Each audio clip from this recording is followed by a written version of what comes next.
Bon, Colette s'est jointe à nous. Bonjour. Bonjour. Ça va bien? Très bien, merci. Colette, les autres se sont présentés aussi. Est-ce que vous pouvez m'expliquer qu'est-ce que votre expérience en fait, qu'est-ce que vous faites, pourquoi vous êtes rendu à l'équipe de rétablissement ici à Lac-Mégantic? Mais d'abord, c'est un coup de cœur parce que je suis originaire de Lac-Mégantic et quand j'ai eu connaissance de la tragédie, j'avais pas d'autre choix que de venir ici. OK. Et c'était vraiment pour mon plus grand bonheur. Pour moi, c'est venir partager des outils avec des frères et sœurs. Alors, C'est bien dit. On est content de vous avoir aussi. Tout à l'heure, on parlait en fait des façons que les gens ont de survivre. Moi, il y a une phrase que j'ai entendue souvent en fait de dire c'est correct, c'est passé, je veux plus en entendre parler. Vous devez le vivre aussi. Les gens qui vont vous rencontrer sûrement sont là pour en parler, mais vous en connaissez aussi. Pourquoi, après 2 ans, à un moment donné, on veut arrêter d'en parler, mais on a encore le moton, ça nous prend encore quand on en entend parler ou quand on entend justement un son ou une image, quelque chose qui nous rappelle ça, mais qu'on essaye de l'enfouir. Pourquoi on vit comme ça? Oui, bien ça, en effet, c'est quelque chose que j'entends souvent, ça, le fameux moton. Ça me rappelle, il n'y a pas longtemps, je parlais avec quelqu'un qui me dit « j'ai plus besoin parce que quand j'en parle pas, ça va bien ». Puis là, on en parle 2 minutes, d'un coup, la petite voix chevrotante qui embarque. Fait que je dis « bon, venez donc me voir, on va en parler justement ». Puis c'est ça, les gens disent, mais ça fait 2 ans, je devrais avoir tourné la page comme on parlait tout à l'heure, je devrais être passé à d'autres choses. Il y a cette fameuse espace-temps. C'est comme des règlements invisibles que j'appelle, qui sont écrits nulle part, où on devrait passer à d'autres choses en tant de temps, 3 mois, 6 mois, 1 an. Puis comme Hélène, elle disait, l'ampleur de la tragédie ou du cynisme, la catastrophe, tous les mots qu'on peut y apporter, c'était vraiment quelque chose d'extraordinaire, quelque chose d'anormal, puis qu'on ne peut pas mettre de temps. On vit des petites choses au quotidien, puis des fois, ça nous prend du temps à en revenir, parce que là, notre tête à part, ça tourne. Nos émotions, on ne sait pas quoi faire avec ça. Puis on a plein d'exemples qui nous viennent, peut-être qu'on vit présentement, que mon Dieu, que j'y pense gros, puis ça prend de la place. Moi, j'appelle ça prendre de la place dans notre tête, puis prendre de la place dans notre corps. Donc, quelque chose de cette ampleur-là, ça prend de la place dans le corps. Le trauma, c'est enregistré dans le corps au niveau des sens. On a vu des choses, on a entendu des choses, il y a eu des odeurs, il y a eu des sentis émotionnels jamais ressentis de cette ampleur-là auparavant. Puis du même coup, c'est tellement intense, on ne sait pas quoi faire avec, fait qu'on veut refouler. Puis quand on refoule, qu'est-ce qui se passe? Ça fait un nœud ici, puis le moton qui monte. Puis là, on se dit, bien, le temps va arranger les choses, parce que souvent, dans des situations de notre vie, le temps a en effet arrangé les choses.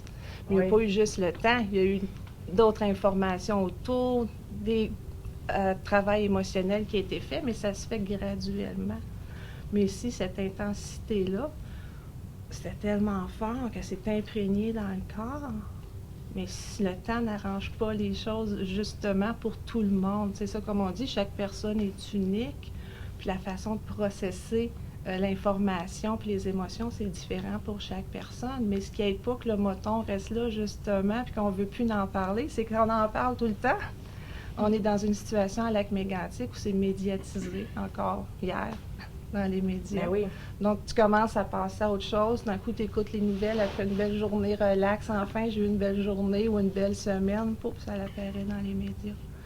Ou la communauté aussi, les gens vont en parler. Il y a des gens qui n'osent plus en parler, mais pour pouvoir justement faire passer ce moton-là, il faut en parler. Mais il faut en parler avec connaissance, il faut en parler sans jugement. Puis c'est ça, il y a tout un processus aussi à passer au travers, mais qui se fait justement pour la digestion émotionnelle qu'on emploie comme mot, qui est aussi dans les écrits de Pascal Brion, dont je me réfère, experte en trauma, la digestion émotionnelle.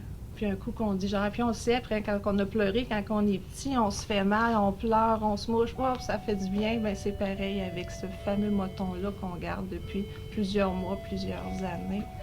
Il faut en parler, il faut le vivre, le ressentir, puis à un moment donné, ça fait du bien. Mais moi j'ai une question par rapport à ça. Peut-être vous pourrez... les gens, le fait d'en parler, est-ce que vous pensez que ça peut être épeurant. Puis tu sais, c'est comme, y donner une place, ça peut-tu devenir trop gros, fait qu'on aime autant le laisser dans une boîte? Je sais pas, qu'est-ce que... OK. Moi, j'ajouterais, avant de répondre à ta question, que le 2 ans, il contient autre chose aussi. Les deuils qui ont eu lieu, c'est pas des deuils dits normaux, c'est des deuils complexes à cause des causes du deuil et à cause aussi de l'aspect juridique qu'il y a dans ça. La longueur de temps, l'identification des victimes. Ça, c'est des deuils qui sont traumatiques. C'est pas des deuils qui se règlent avec, je dirais, simplement un travail que la personne va faire d'une manière connue d'avance. C'est plein de surprises comment vivre ces deuils-là parce que c'est pas des deuils qui sont dans l'ordre des choses. Puis je dirais aussi que le trauma, pour moi, l'incident tragique, il y a des suites, comme une roche qu'on tire dans l'eau, ça c'était le 6 juillet. Toutes les autres petites vagues qu'il y a autour, c'est tout ce qui s'est passé après, hein, les décisions à prendre pour la reconstruction de la ville, le recours collectif, on est dedans, tout ce qui s'est ajouté qui fait que l'événement difficile à vivre n'est pas terminé. Il est plein de retombées. Puis je pense qu'on est encore dans quelque chose de traumatisant.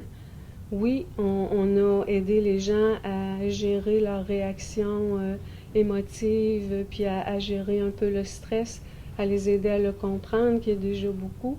Il y en a même qui ont réussi à se réinvestir, à reprendre leur vie en main.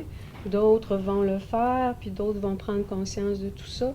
Mais je pense qu'on est encore dans quelque chose qui est de l'ordre du traumatique.